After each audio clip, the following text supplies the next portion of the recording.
Coming right off the heels of the single longest general Nintendo Direct in history, and one of the best in my opinion, I thought now would be the perfect time to discuss one of my favorite and one of the most important and influential not only 3D platformers of all time, but just games of all time. Before we get into the video, don't forget to like and subscribe to the channel. We are still growing very quickly. It's an awesome community that we have here, and I would love to have you join. And yes, I am once again sick, so if I feel a little Optimus Prime-y or Darth Vader-y throughout the video, that is why.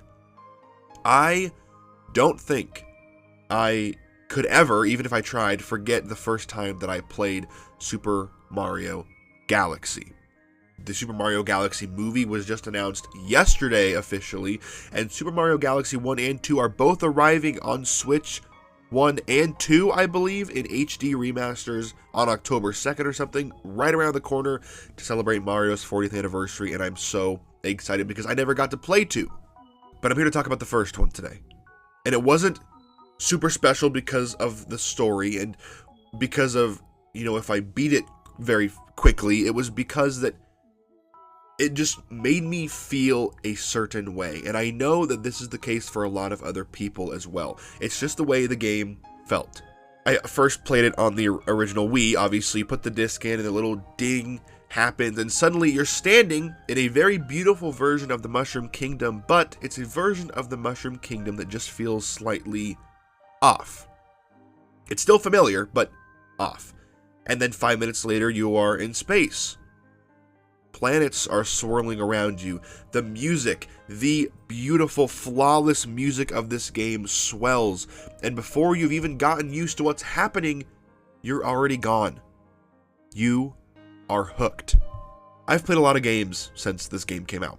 Bigger ones, prettier ones, games with more freedom, more complexity, and yet, nothing has really replaced Galaxy for me in that space.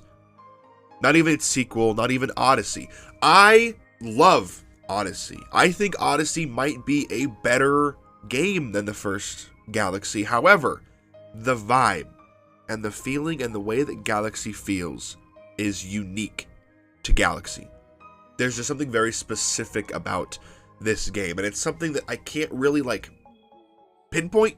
It has the mood, it has the imagination, it's complete lack of fear and lack of, embarrassment. It knows exactly what it wants to be. And I think what makes it perfect isn't that it's flawless, it's that it's fearless. The first thing that hits you is the gravity gimmick. If you haven't played the game before, you're not running across a giant open map most of the time. You're circling these tiny planets, hopping from one floating sphere to another. In theory, this sounds like a dreadful platforming nightmare. The camera's flipping, the direction's changing, the player getting disoriented, and yet, Nintendo somehow makes it feel natural. You never think about the math going on behind the scenes. You just feel what the game wants you to feel. Left is always left, right is always right, and Mario flows with the terrain as if he's always lived in this impossible solar system. Every jump feels measured, every orbit feels planned. Mario doesn't lose that physicality that he's always had. He still has weight, he has the momentum, he has that classic boing that every iteration of Mario 2D and 3D has. But the way that gravity bends changes how you think about levels entirely. Suddenly, ceilings can turn into floors. Holes are not always danger. Sometimes they're a shortcut to the other side of the planet. And even after all these years, it is still fun to run around a tiny globe until you chase yourself in circles. It's that sense of discovery, of play for the sake of play. And it's why Galaxy hasn't aged. But Galaxy isn't just about the clever gameplay mechanics, there's a mood to it. There's an actual, very well-baked story here. A mood, an atmosphere that, honestly, it feels lonely a lot of the time.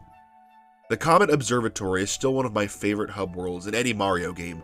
It's unbelievable. It's quiet, it's gentle, and instead of being a menu dressed up as a physical place, right, it has personality, it has backstory, it has lore.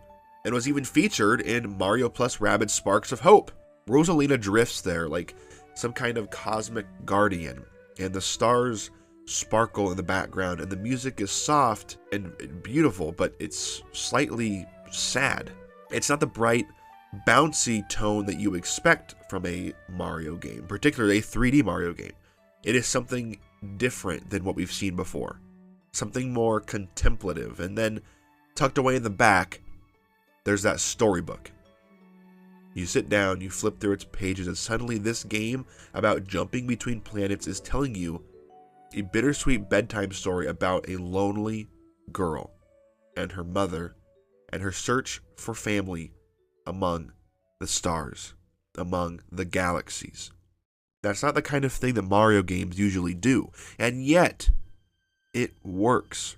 It gives Galaxy a heart that lingers long after the game is completed. Even when you're blasting through levels, there's this sense of something much bigger happening in the background. Something a little bit sad and something a little bit mysterious.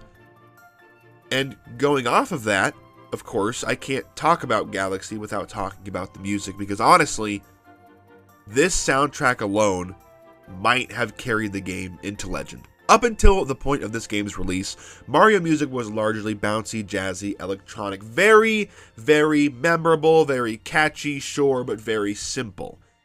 But with Galaxy, Nintendo went full orchestra, and it changed everything. Gusty Garden Galaxy is the obvious standout. It's the track that feels like the thesis statement for this entire game. You hear it in nostalgia edits, and you hear it in TikToks and people looking back on the golden era of gaming. It's grand, it's sweeping, it's bursting with joy. But what makes the soundtrack special is how varied it is. You've got the peaceful strings of Good Egg Galaxy, the driving intensity of Battle Rock Galaxy, and you have the serene, the very beautiful piano of Rosalina's Observatory. And each piece feels perfectly matched to the setting that it accompanies. It's not just background noise. It's not just a musical score because we had to have a musical score. It's storytelling through music. And even now, when I hear those first notes of Gusty Garden, I'm transported instantly back to 2007, Wiimote in hand, spinning Mario through space. What I admire most about Galaxy looking back is how much respect it has for your time. It knows that it's a fun 3D platformer about a plumber in blue overalls and a red shirt, but it also knows it has a story to tell. And every Galaxy feels like its own micro story to tell. You pop in, you explore a new mechanic, solve a puzzle, maybe fight a mini-boss, and then it's over before it overstays its welcome. The levels don't drag on for a long time and make it feel drawn out. They don't get bogged down in complexity. They're sharp, they're very quick, they're playful bursts of creativity. That's one of the great things about Astro Bot as well, one comparison you can make there. And yet every world here feels distinct. There's the haunting emptiness of the Space Junk Galaxy, where platforms form under your feet as you move. There's the bee suit levels, the boo suit levels, the thrill of riding a giant manta ray or surfing on lava. The game never stops giving you something new to play around with. But it also never loses sight of what it is. A platformer. Mario jumps. Mario spins. Mario collects stars. Everything else is just a twist on that core philosophy. And that's why Galaxy hasn't aged. It doesn't waste time trying to be anything that it's not. It is pure, unadulterated play. So why does Galaxy still feel perfect to me? Part of it is absolutely nostalgia, sure. I won't disagree with that.